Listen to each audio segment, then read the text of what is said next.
I bought the house because of the windows. Every room had huge, floor-to-ceiling panes that flooded the place with morning light. It felt open, clean, honest, exactly what I needed after years of living in a cramped apartment. And the price? Too good to be real. It was. Just not for the reasons I expected. 1. The first week. I moved in mid-June. The realtor handed me the keys, smiled, and said, "She's been waiting for someone." I laughed it off, assuming he meant the house. Still, it stuck with me. The first few nights were fine. Quiet neighborhood. Crickets, an occasional train in the distance. The kind of silence that makes you aware of your own heartbeat. On the fifth night, I noticed the blinds in the living room were open again. I always closed them before bed. I hate the idea of someone looking in. But when I came downstairs at 2 a.m. for water, the blinds were halfway up. I convinced myself I'd just forgotten. Until it happened again. And again. Every night, a few inches higher. 2. The neighbor. A week later, I met the woman who lived across the street. Her name was Dana. Mid-40s, short gray hair, smoker's laugh. We chatted while she watered her plants. "I used to know the last guy who lived there," she said, nodding toward my house. "Didn't last long." "Why not?" I asked. She shrugged. "He said the windows made him feel watched." Then she smiled, like it was a joke, and changed the subject. 3. The footprints. It rained hard that night. When I woke up, the lawn was soaked and shiny, and there were footprints on the patio. Bare feet. Leading right up to the sliding glass door, and stopping there. No prints going back. I called the police. They sent an officer who looked barely older than my nephew.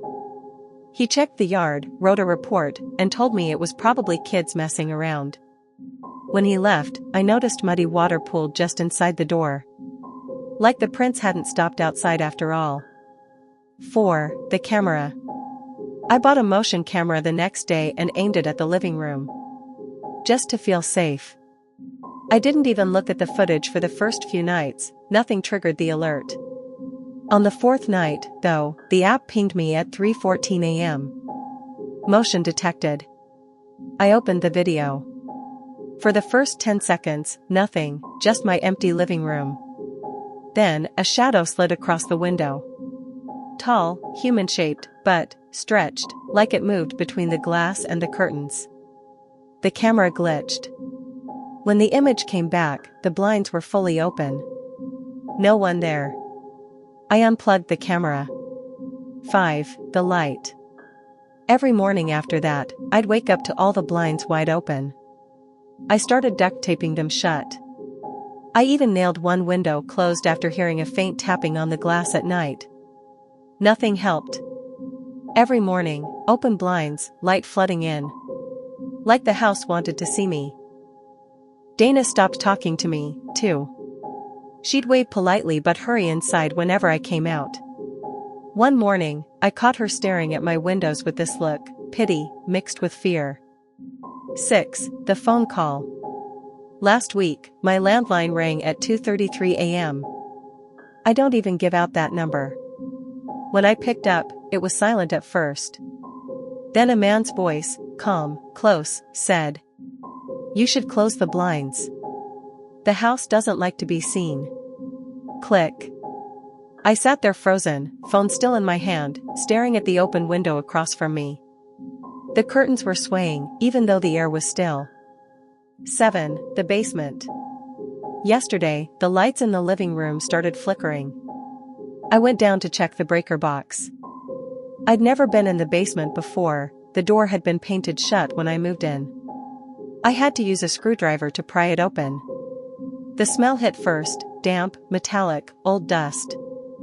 The stairs were steep, uneven. My flashlight beam shook as I went down. At the bottom, the concrete floor was covered with old newspapers.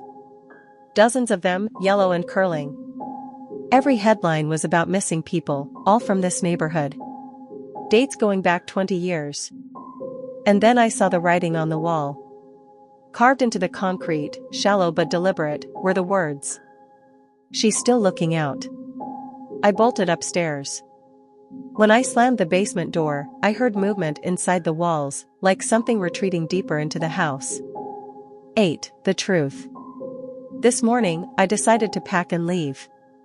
As I loaded boxes into the car, Dana came over. Her eyes were red. "You saw her, didn't you?" she asked quietly. "Who?" She nodded toward my house. "The woman who built it. She used to sit at those windows for hours.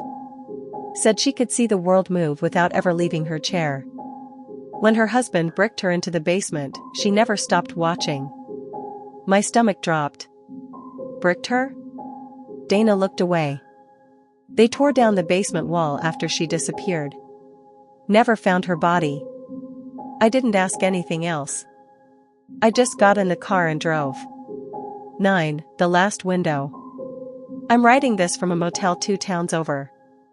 I thought I was done with that place. But a few hours ago, I woke up to sunlight streaming into the room. Even though I checked the blinds before bed. They're wide open now. And reflected in the glass, behind me, I can see the outline of a face. Pale. Smiling. Watching. I don't think it's the house anymore. I think she came with me.